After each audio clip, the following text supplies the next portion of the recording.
This story begins when Evan is standing in a dealership parking lot, staring at a car he does not need. The afternoon light makes the paint look almost unreal, a deep, shimmering, metallic blue that seems to swallow every other colour around it. The chrome accents catch the sun. The rims are spotless.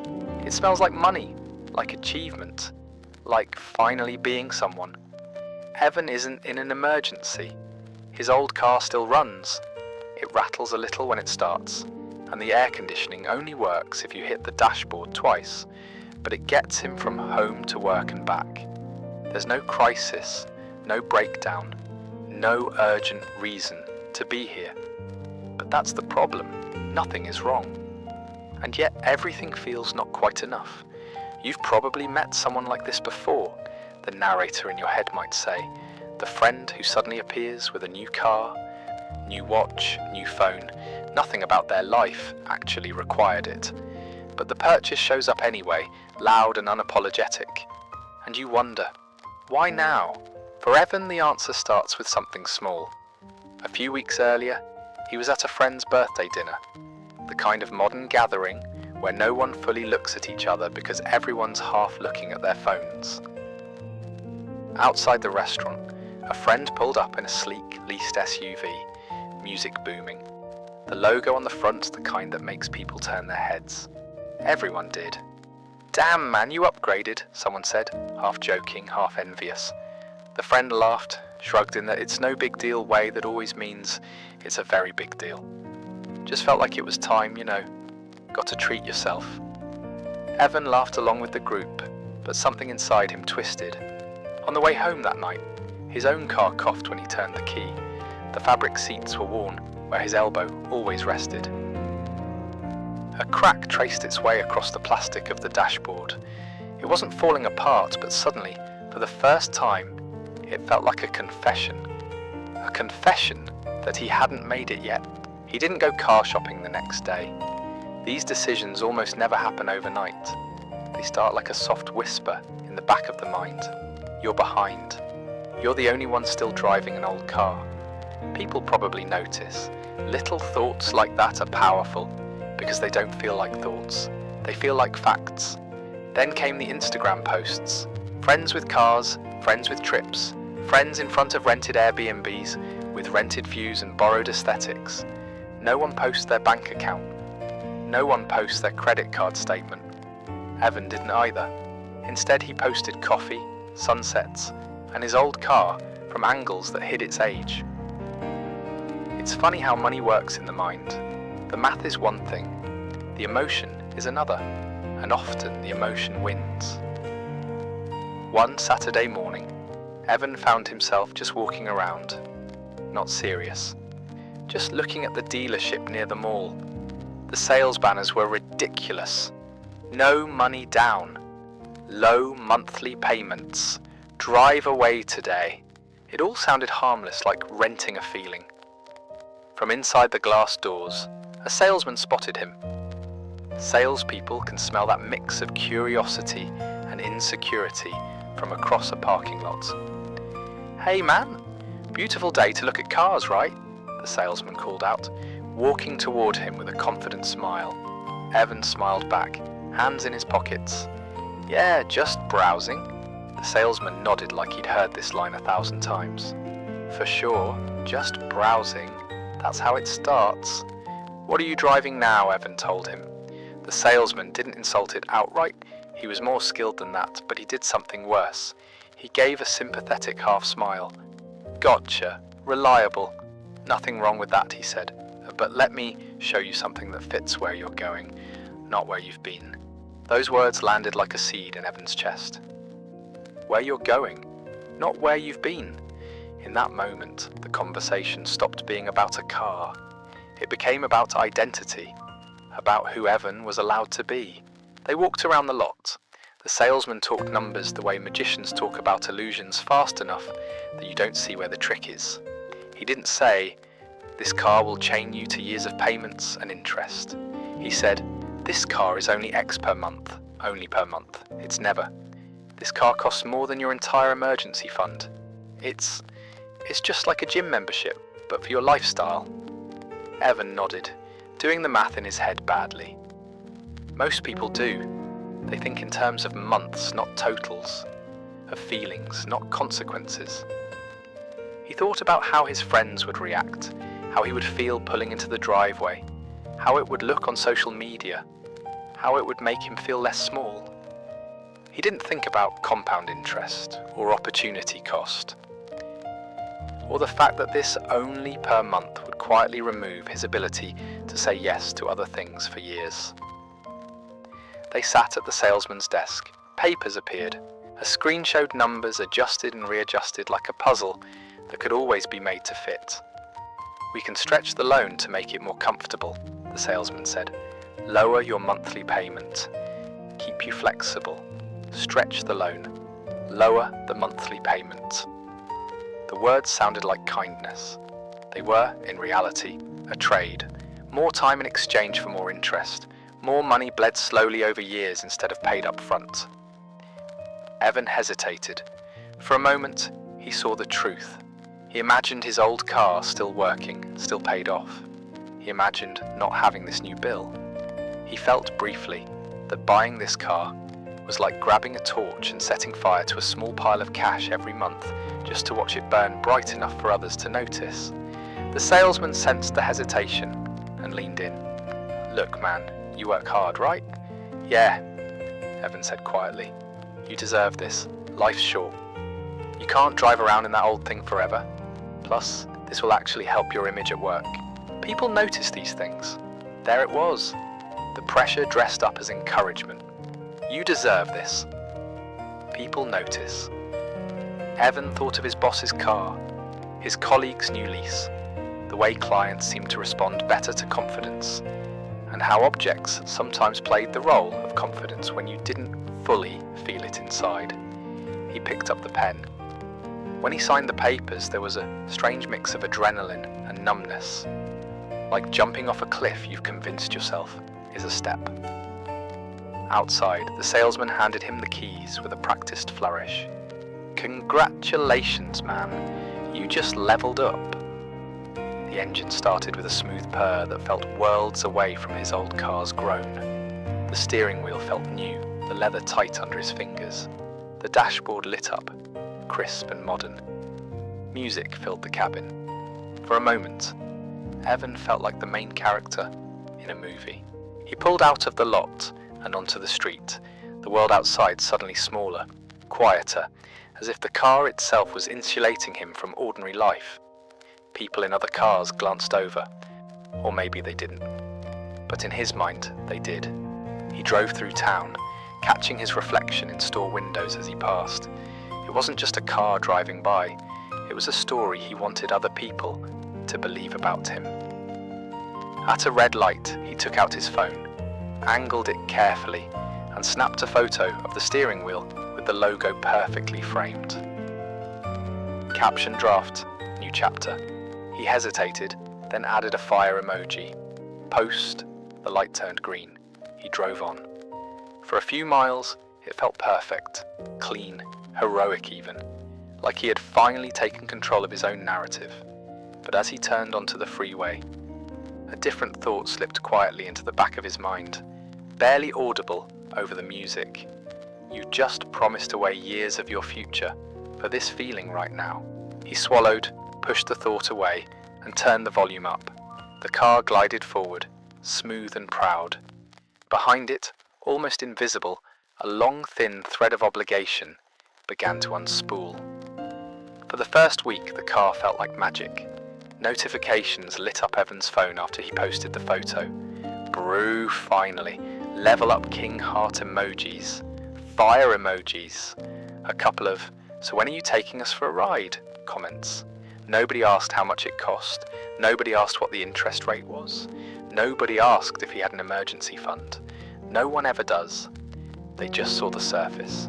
Shiny, confident, aspirational. And for a while, Evan let himself believe that was all that mattered. He took the long way home from work just to spend more time behind the wheel. He volunteered to drive whenever friends wanted to go, anywhere. Happy to be the one everyone climbed in with. "I'll swing by and pick you up," he'd say casually. like it was nothing, though inside a small kid version of him was jumping up and down. On a warm evening, he pulled into the parking lot of a crowded rooftop bar. He didn't even really want a drink. He just wanted to pull in slowly, music low but noticeable, lights reflecting off the hood. He wanted the world to see him arrive. He parked where the light hit the car just right. It's strange how quickly you start arranging your life around an object. Inside, his friends greeted him with nods and smiles that were just slightly different now. "Okay, Mr. Fancy," one friend said, clapping him on the shoulder. "That car is insane. Tell me you got some ridiculous deal," Evan laughed. "Something like that." He didn't say he'd stretched the loan over more years than he'd ever planned. He didn't mention the interest. He definitely didn't talk about how the monthly payment, when you really added everything up, was going to sit on his chest like a weight every 30 days. He let the assumption hang there, ridiculous deal. We like people to assume we're smart with money, even when the numbers say otherwise. For a while, it was all thrill. First date in the new car.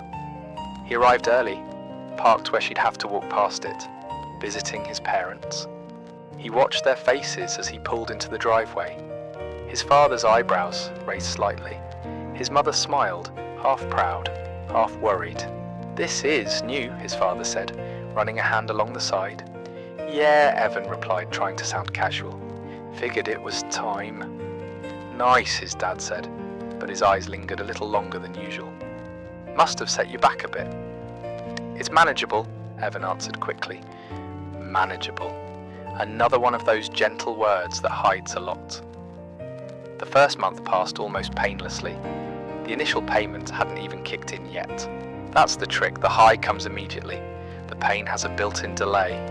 It's like financial anesthesia. You get the surgery now, the sensation later.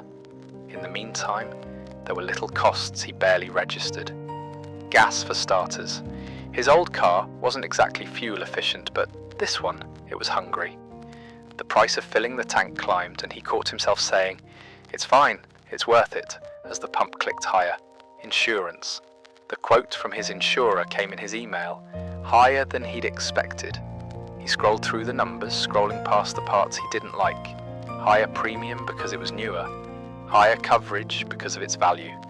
Added coverage because, well, he suddenly felt like this car had to be protected at all costs. He could have shopped around, compared rates, adjusted the coverage.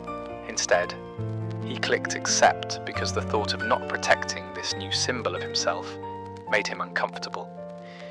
The car wasn't just a vehicle now, it was a costume he wore in public. He began to spend differently to match it. He stopped going to the cheap diner he used to love and started suggesting more expensive spots. The car needed the right backdrop. It felt wrong to drive this sleek machine and then show up someplace that smelled like old fries and burnt coffee. When you upgrade one part of your life for appearance, the rest starts to feel like it has to follow. So the coffee got more expensive, the dinners shifted upward, the nights out stretched a bit longer. His income didn't change, only his expectations did. Then one evening, the first loan payment hit. Evan was sitting on his couch, half watching a show, half scrolling on his phone, when he got the notification, payment processed. He opened his banking app and stared at the number. It wasn't that he didn't know what it would be. He'd seen it on paper. He'd nodded along in the dealership. But there's a difference between a number in a conversation and that same number leaving your account in real time. It looked bigger now. He noticed how much smaller his available balance was afterward. There was a brief, sharp pinch of anxiety. He did the quick mental gymnastics most people do. It's just this month. I had a couple of extra expenses. Next month I'll be more careful. I can eat out less. I'll just pause saving for a bit. That last one is where many stories quietly change course. He had been putting a small amount into a savings account each month. The balance wasn't impressive, but it was something. It was a buffer between him and whatever life decided to throw at him. Now, that contribution suddenly looked like the easiest thing to cut. What's the point? He muttered to himself. It's not that much anyway. I'll start again when things settle. He reduced the transfer, then skipped it entirely. That was the real cost of the car. Not just the money leaving, but the money that never got a chance to arrive somewhere better. The next few weeks blurred together. Work, commute, drive, park, post.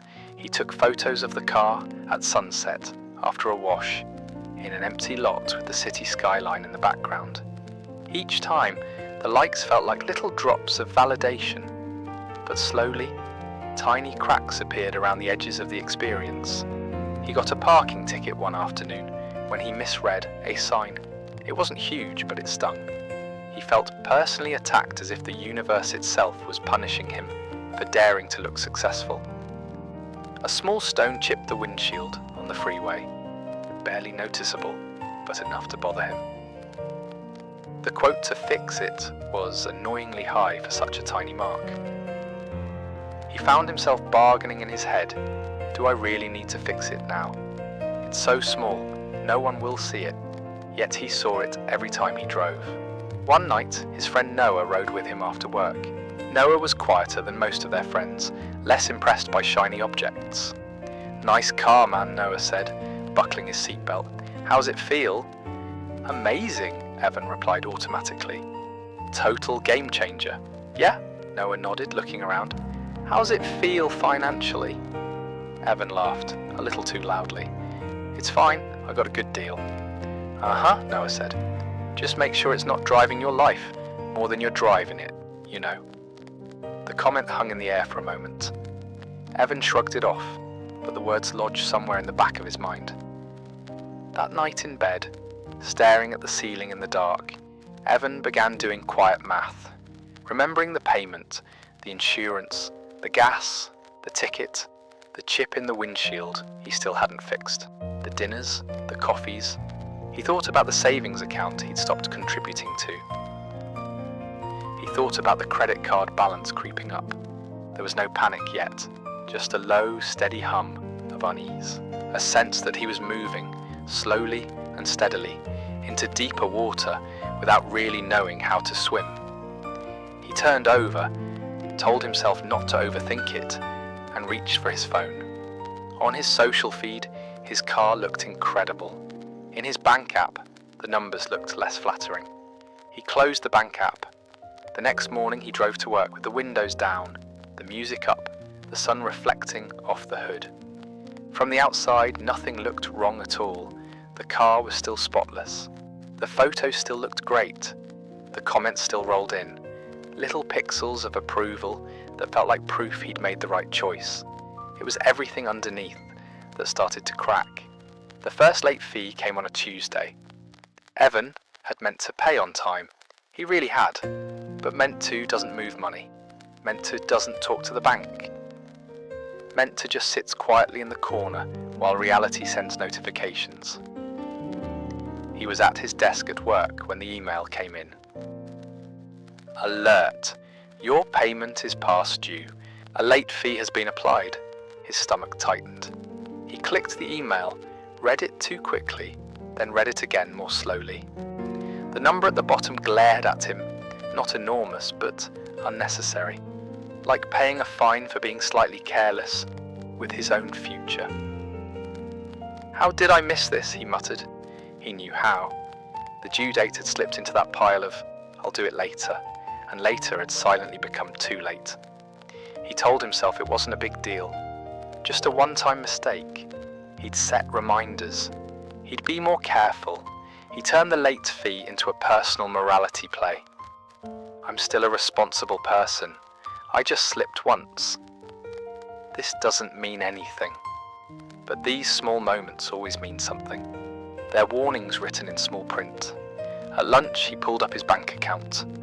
The numbers were tighter than he'd like. Rent, utilities, insurance, car payment, minimum credit card payments. The lineup of obligations looked like a row of open mouths waiting to be fed. He did a quiet private audit in his head. Okay, car payment is fixed, rent is fixed. Insurance, maybe I can adjust that later. Groceries, I can be more careful. Eating out, yeah, I'll cut that. Subscriptions, maybe cancel a couple. He nodded as if agreeing with himself in a negotiation. Then that same evening, a friend texted, "We're going out Friday. You in?" He stared at the screen for a long moment. His thumb hesitated over the keyboard. He could say no. He could stay in, cook at home, keep his wallet closed for one night. But the thought of staying home while everyone else went out and knowing they might be posting photos from tables he wasn't at triggered something small and panicky. He typed, "Yeah, I'm in. This is how it often happens." Not with one huge decision, but with 100 tiny ones that all lean in the same direction. That Friday, he parked the car deliberately near the front of the restaurant. A couple of his friends were already there. "Look at this man." One of them laughed, pulling up like a movie star. Evan grinned, soaking it in. The admiration eased the irritation he'd felt earlier when he paid the late fee. The emotional equation in his head went something like this: late fee, bad feeling. Friends impressed, good feeling. Good feeling cancels bad feeling. Except it didn't. It just covered it up for a while. Inside, the bill was higher than he wanted it to be. He put his card down anyway, telling himself, "Next month I'll fix everything. Next month." The promise that keeps debt companies rich. Days blurred by. The car stayed clean. That became a ritual for him: washing, vacuuming, wiping it down. It wasn't just about dirt, it was about control. The rest of his finances might feel like they were fraying at the edges, but at least this one symbol of his success still looked immaculate. Then came the unexpected expense. It was small. As these things often are at first, his laptop stopped charging, a slight, though flickering connection at the port. He fiddled with the cable, tried holding it at different angles. Nothing. The repair quote wasn't disastrous, but it wasn't nothing either. It was one of those amounts that, a few months earlier, he could have absorbed without worry. Now it felt like one more wave hitting a coastline, already eroding. He sat at his kitchen table, receipts spread out in front of him. The laptop issue, the rising card balance, the car payment schedule, the insurance, the late fee still echoing faintly in his memory. A single thought pushed its way to the surface. If I hadn't bought the car, this wouldn't even be stressful. He pushed that thought away. It felt dangerous. It suggested that this whole level up he'd celebrated might have been, financially, a level down. Instead, he told himself, "This is just a rough patch. Everyone goes through this, it'll work out." He started avoiding his own accounts. He checked his balance less often. When he did, he skimmed past the uncomfortable parts. He told himself he was too busy to sit down and really look at the numbers. This is the strange psychology of money. We will sit in hours of anxiety rather than spend 20 minutes facing facts. Other parts of his life started to feel off. He was more distracted at work. He caught himself staring out the window at his car in the lot. Not with pride, but with a vague tension he couldn't name. One afternoon, his manager stopped by his desk. "Everything okay?" she asked. "Yeah, of course," he replied, forcing a small laugh. "You've seemed a bit somewhere else lately," she said. "Not accusing, just noticing." "Just tired," he answered. "Didn't sleep well." That part wasn't a lie.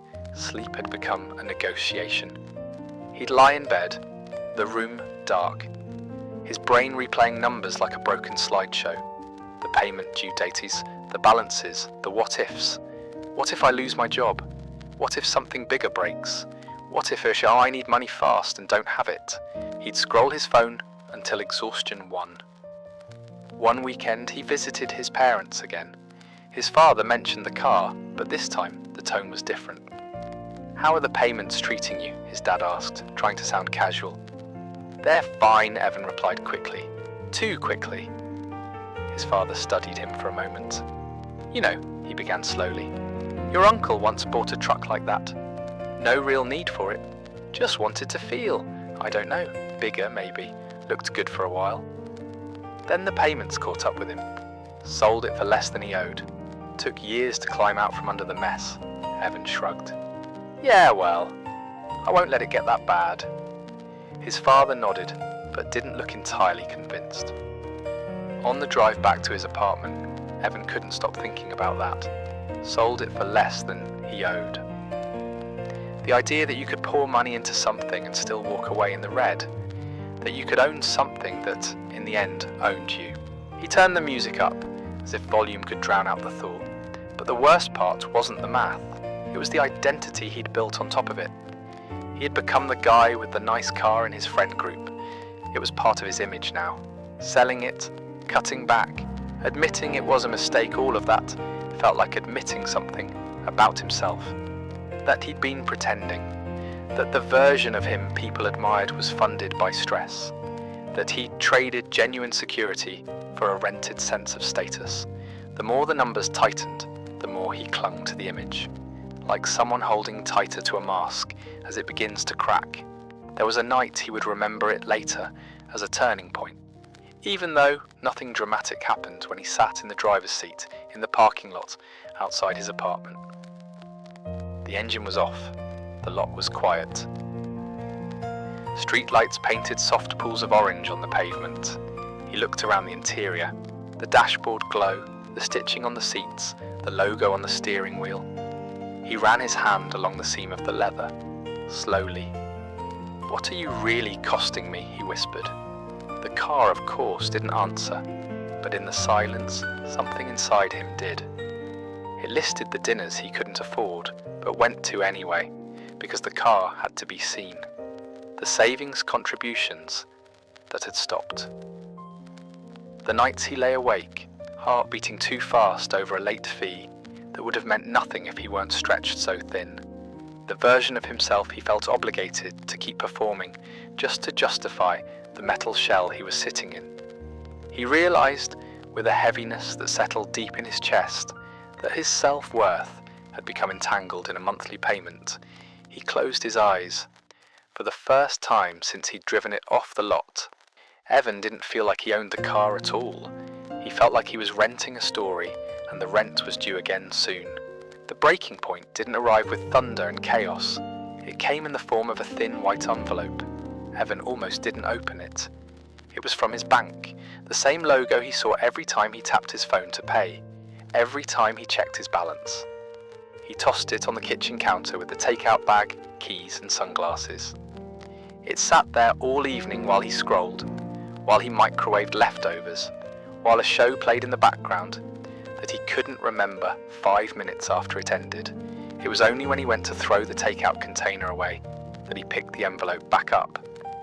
Probably just a statement, he thought. It wasn't. He tore it open, unfolded the letter, and read the words that made his chest tighten. Notice of delinquency. Your account is past due. Failure to remit payment may result in, his eyes skimmed the rest. But his brain had already filled it in. Fees, penalties, credit score, possible repossession. The word repossession hit him like a slap. He had seen videos of cars being towed in the middle of the night, wheels lifted while stunned owners watched from the window. He had always thought, that would never be me. Now for the first time, he could see exactly how it could be him. His first instinct was denial. This has to be a mistake.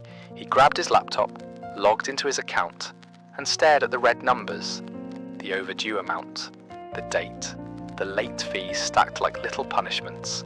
No mistake, his heart pounded in his ears. For a moment the room felt too small.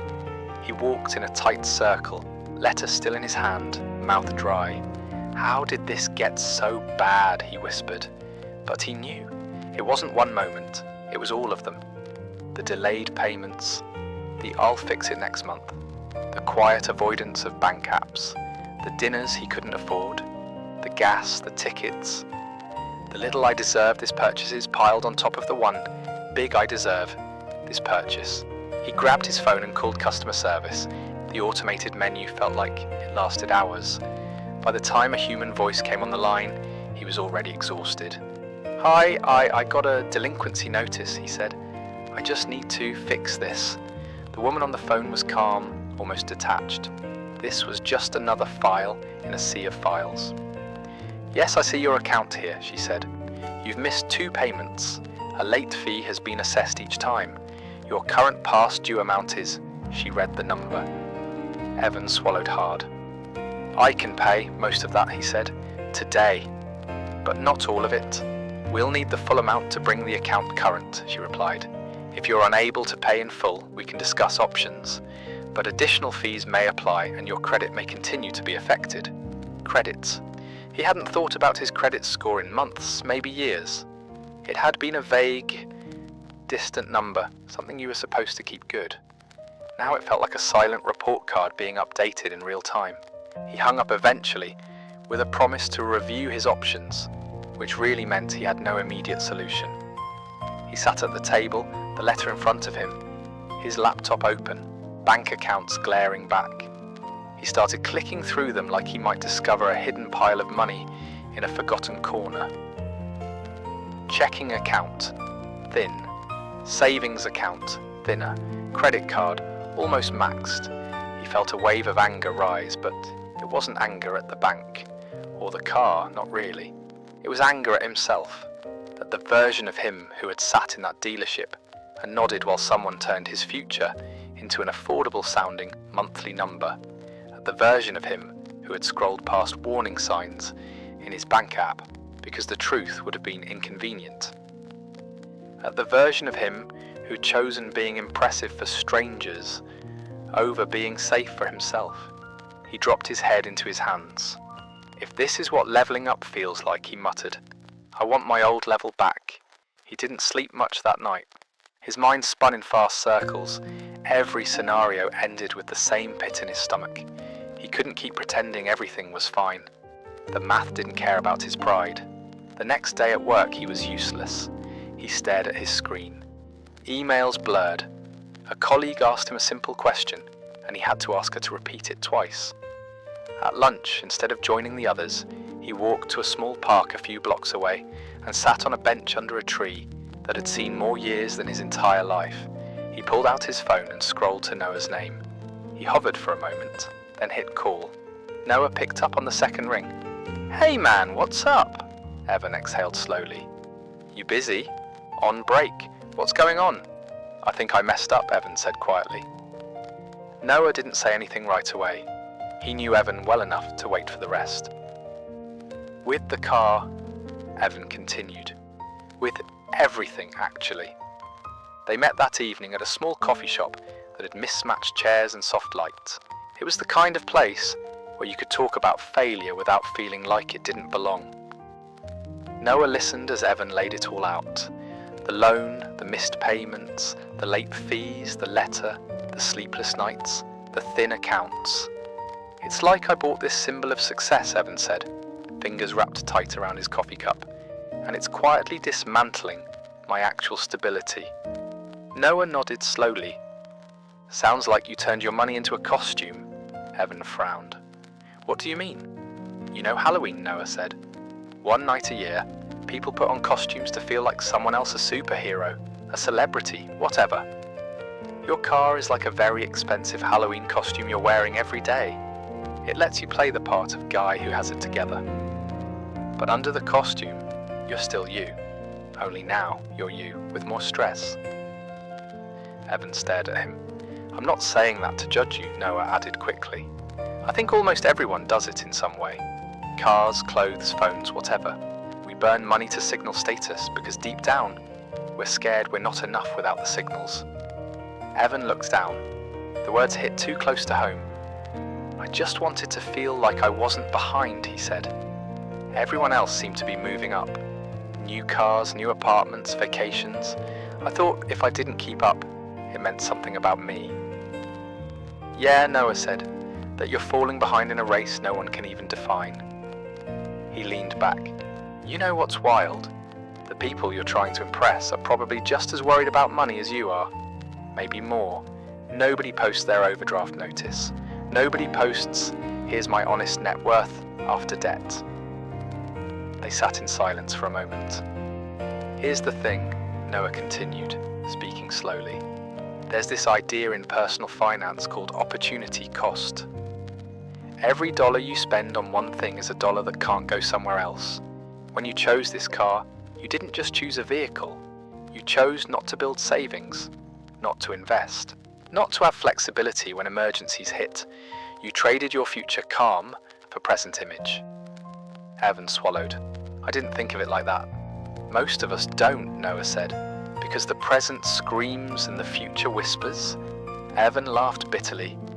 Well, the future's yelling now. So, Noah asked, what do you want to do?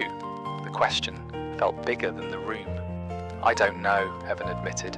Part of me wants to fix everything without changing anything. Like, I want the stress gone, but I still want the car, the image, the feeling. That's like wanting to eat cake every day, and also have perfect health, Noah said gently. At some point there's a trade. He leaned forward. Look, this isn't just about numbers. This is about identity. You tied part of your self-worth to this car. That's why the idea of selling it feels like failure. Not just a transaction, but maybe the real failure is staying chained to it just to protect your ego. The words landed hard. Evan looked out the window where his car was parked on the street, shiny under the streetlight. It looked like it belonged to someone who had it together, someone whose life was expanding, not shrinking, but the truth was the opposite. What if selling it is admitting I was wrong? Evan asked. What if selling it is proof you've grown? Noah replied. You made a decision with the information and emotional needs you had at the time. Now you have new information. You can cling to the old decision to protect your pride, or you can make a new one to protect your future. He paused.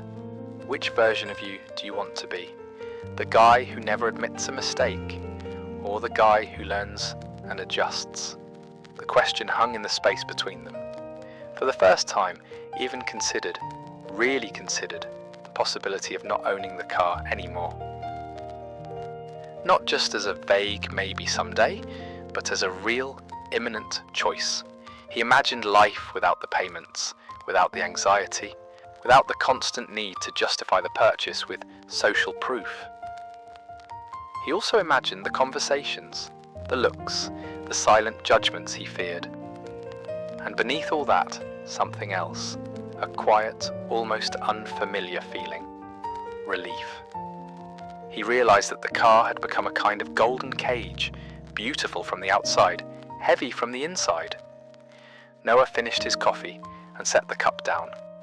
Money is emotional, he said. People act like it's just math, but it's not. It's fear, envy, pride, comfort, security. You're not dumb, you're human. But at some point you have to decide which emotion gets to drive. Evan exhaled, long and shaky. I think, he said slowly, I'm tired of fear driving. For the first time in a long time, he didn't look at his car with admiration or panic. He looked at it as what it truly was, a financial decision he could unmake. The breaking point had arrived, not with someone towing the car away in the night, not with total disaster, but with a letter, a conversation, and a realization. The story didn't have to end with him crushed under the weight of a car loan. It could, if he chose, turn here. The next morning, the car looked different. It was the same metallic blue, the same gleam, the same sharp lines and polished rims. But now, when Evan saw it through his apartment window, he didn't see a trophy. He saw a decision. He also saw a question. Are you willing to keep paying this price for the version of yourself you're pretending to be? He stood by the window with his coffee, the mug cooling in his hands. Selling it felt drastic, embarrassing, like walking backwards in front of an audience that only ever expects you to move forward. But staying the same felt worse. Later that day, he opened his laptop and for the first time in months didn't avoid the numbers. Bank accounts, credit cards, loan balance, payment schedule, interest rate. He wrote it all down in a notebook, line by line, every ugly piece of it. He totaled how much the car really cost him each month when he added it all up. Loan, insurance, gas, ticket, the late fees he'd already paid. He stared at the final number. If this were rent, he whispered, it'd be for a place I actually live in. There's a particular mix of shame and clarity that only comes when you finally face the truth you've been dodging. It hurts, but it also feels weirdly solid, like your feet are finally on something real instead of fog. He took a photo of the notebook page and sent it to Noah. Evan, here, this is what the car really costs me. Noah, yeah, that's a lot of money to spend on anxiety. Evan, what would you do if you were me? Noah, honestly, I'd get out from under it, even if it stings. Evan closed his eyes for a moment. Then he opened a browser tab and typed, "How to sell a car with a loan still on it." He read article after article.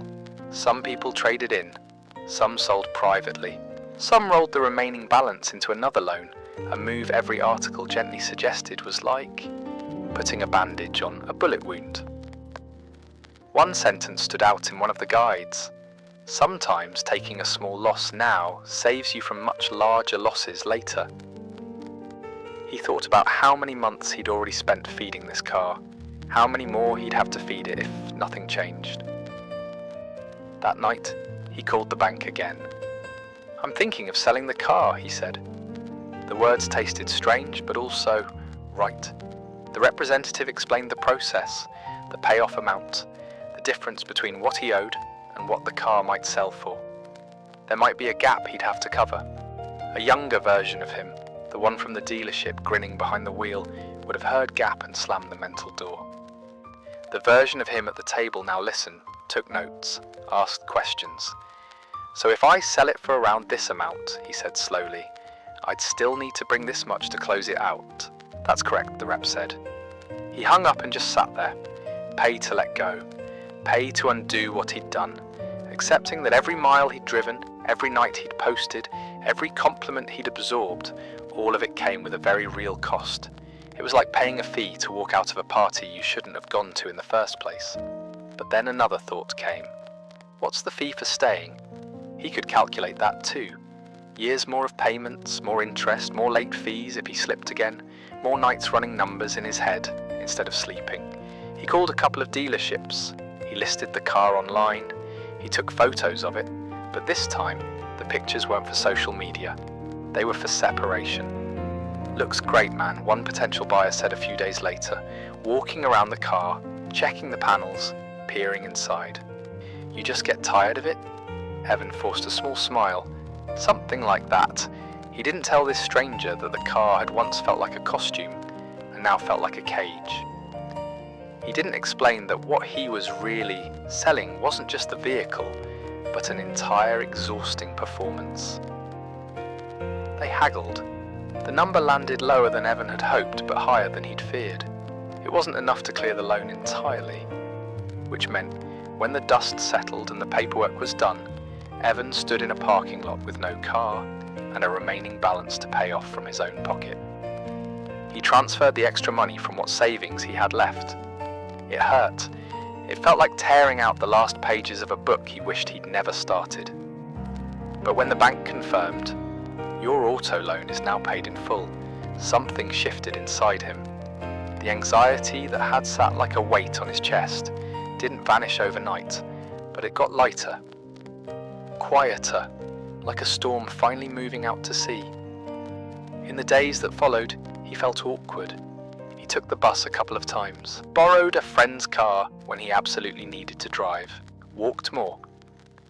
The first time he arrived somewhere without the car, one of his friends raised an eyebrow. "Where's the ride?" his friend asked. "Sold it," Evan said. "For real?" Another friend whistled. "Why?" Evan took a breath. This was the moment he dreaded, the admission, the tiny public confession. "Because it was wrecking my finances," he said plainly.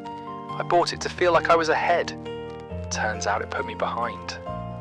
They laughed uncomfortably at first, like they weren't sure if he was joking. He wasn't. "Damn," one of them said eventually. "That bad?" "Yeah," Evan replied. "That bad. I was losing sleep over a car." "That's not a flex. That's a trap." The word hung there. Trap. One of his friends nodded slowly. "Respect, man. Most people would ride it till they crashed." There it was, not the mockery he'd feared, but something closer to respect. Not for the car, but the choice to let it go. It surprised him. The decision created space in his life that he hadn't realized he needed. Space in his budget, obviously. Without the payment and the extra costs, his monthly numbers looked less like a cliff and more like a path, but also space in his mind. He started sending money, even if it was small amounts, into savings again. The difference this time was that he didn't see it as extra. He saw it as non-negotiable. Past me treated savings like something I'd do when I felt like it, he told Noah one evening as they walked through the city. Like a hobby. Now I get that it's oxygen. Exactly, Noah replied. Wealth isn't what people see you driving. It's the ability to say no without fear. Evan began reading about money in a way he never had before. Not in the dry, distant tone of textbooks, but through stories and examples that felt uncomfortably familiar.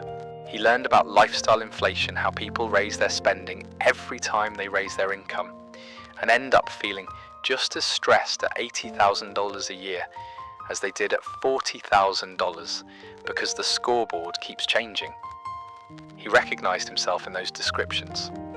He learned about the power of even a small emergency fund, how having a few months of expenses saved can turn a crisis into an inconvenience. He thought of the laptop repair that had once felt like an earthquake in his bank account. He learned about compounding, but not just in investments, in habits, in decisions, how a single choice like buying a car you don't need doesn't just cost you once, but again and again in ways that ripple through your life.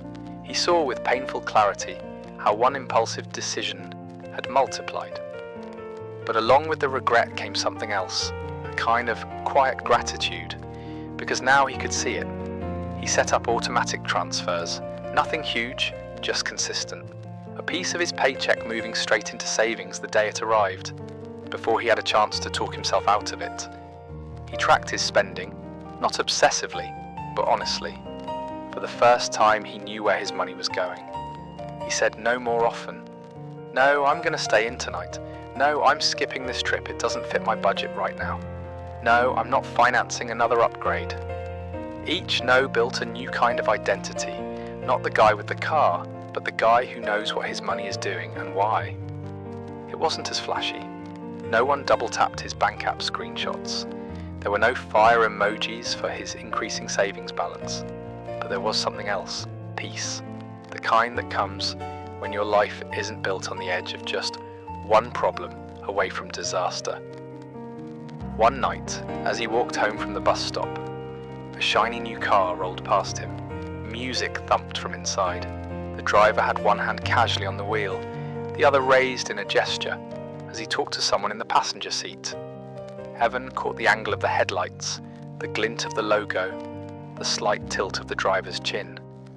Months ago, he would have felt a sharp sting of envy, a sense that he was losing, that someone else was moving ahead in the race while he'd stepped off the track. Now he felt something different. He wondered for a moment what the payments were like, whether the driver had an emergency fund, whether the car represented freedom for him or a carefully disguised weight. He didn't judge. He knew too well how easy it was to get caught in that script, but he did feel grateful that his own story had changed course. The biggest shift wasn't in his bank balance or his transportation options. It was in the quiet answer to a question he hadn't known he'd been asking for years. Do I need to look successful for my life to be meaningful? For the first time, his answer was no, and that no felt like the beginning of something bigger than any car could ever offer. Months later, the dealership looked smaller. Evan hadn't planned to pass it. He was riding in a co-worker's car on the way back from a client meeting, half listening to a podcast when they stopped at a red light across from it.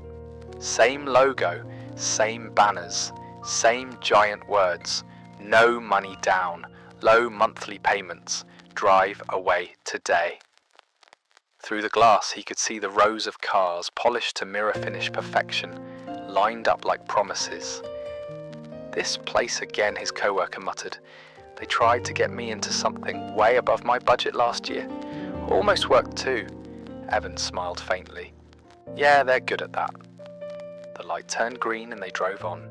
Later that evening, curiosity tugged at him. He got off the bus one stop early and walked back along the main road alone, the sky turning a soft orange, traffic noise blending into a steady hum. He stopped across the street from the dealership and just watched. A young guy, maybe mid-20s, stood in the lot, hands in his pockets, looking at a car near the entrance. A salesman walked beside him, gesturing toward the hood, the interior, the wheels. Evan couldn't hear the words, but he knew the script. Fits where you're going, not where you've been. Only this much per month. You deserve it. He could almost feel the emotions in the air, even from a distance. Hope, insecurity, excitement, fear, all swirling together. The sense that inside those glass doors, money wasn't really money. It was identity, validation, a shortcut. He watched the young guy reach out and touch the door handle of the car, like it was a key to a different life. For a second, something in Evan's chest ached, not in regret, but in recognition. He had been that guy. Once, this exact scene would have pulled him like gravity. Now, it just made him quietly sad. Not because the cars were bad, not because wanting nice things was wrong, but because he knew how easy it was to trade years of peace for a few moments of looking like you had everything under control. His phone buzzed. A notification from his banking app. Transfer completed. $300 moved to savings. Automatic. Quiet. No confetti animation, no applause. Just a simple line confirming that future him had just been taken care of, in a small, real way. He opened the app. The emergency fund wasn't huge, but it existed. It had grown, bit by bit, every month since he'd sold the car. Not from big, dramatic moves, just from consistent choices that didn't need an audience. For the first time, the numbers on his screen made his shoulders drop in relief instead of tense in fear. He thought about the younger version of himself, the one who believed that meaning came from objects, that being seen in the right car, at the right place, with the right people, would finally quiet the old insecurity. He wished he could go back and tell that version of himself one thing. You're not behind. You're just being pushed into a race that isn't actually yours. A car passed by, bass thumping, paint fresh, windows tinted. The driver looked confident, one hand on the wheel, the other holding his phone as he recorded a quick video. Evan didn't envy him. He hoped instead that the driver's payments were truly affordable, that the car was a reflection of stability, not a mask over chaos. That behind the wheel was someone who wasn't losing sleep over a logo. He knew not everyone would be that lucky. He crossed the street and walked past the dealership. A salesman caught his eye and smiled. "Evening," the man called. Looking for an upgrade, Evan smiled back, genuinely this time. "No," he said, "I'm good." The words felt different now, not like a defense. Not like an excuse, more like a statement of fact. He walked home. His apartment was simple. His phone was a couple of generations behind the newest model. His clothes were nothing special. No one would scroll past a picture of his life and think, wow, that guy must be loaded. But when he opened his door, there was a calm that hadn't been there in years. No overdue notices on the table, no unopened envelopes sitting like landmines, no silent, gleaming object in the parking lot demanding another slice of his paycheck just to keep pretending. He made dinner at home. Nothing fancy, just food he could afford, in a place that was his, with bills he understood and had already accounted for. Afterward, he sat by the window with a notebook, not to write down debts this time, but dreams. Trips he might actually take one day, paid in full, no interest. A fund he wanted to build so that if his laptop broke again, it would be an inconvenience, not an emergency. Maybe one day, a home of his own, not a palace, just something solid, something real. He wrote slowly, letting each idea sit for a moment. At the bottom of the page, without really thinking about it, he wrote, "Wealth is not what they see. It's what you can survive." He looked at the sentence for a long time. Somewhere in the distance, a siren wailed. tyres hissed on wet pavement, a car horn blared. The city, with all its noise and urgency, kept moving. Evan closed the notebook. He thought back to that first day at the dealership, the sun, the shine, the feeling like he was finally becoming someone, the nervous thrill of signing away years of his future for a symbol he wasn't ready to carry. And then he thought about now. Same world, same pressures, same ads, same slogans, same promises, but a different man. A man who had burned money to show off and lived through the consequences. A man who had traded the costume for something less obvious, but far more valuable. The ability to sleep at night, to look at his bank account without flinching, to say no without feeling like a failure. He turned off the light and let the darkness settle. If there was a single line that could sum up the journey from the glittering illusion of that dealership lot to this quiet, grounded moment, it might have been this: you can't build a stable life on a purchase meant to impress people who won't be there when the bill arrives. The thought lingered long after the day was over, and for the first time in a long time, that lingering feeling wasn't regret, it was clarity.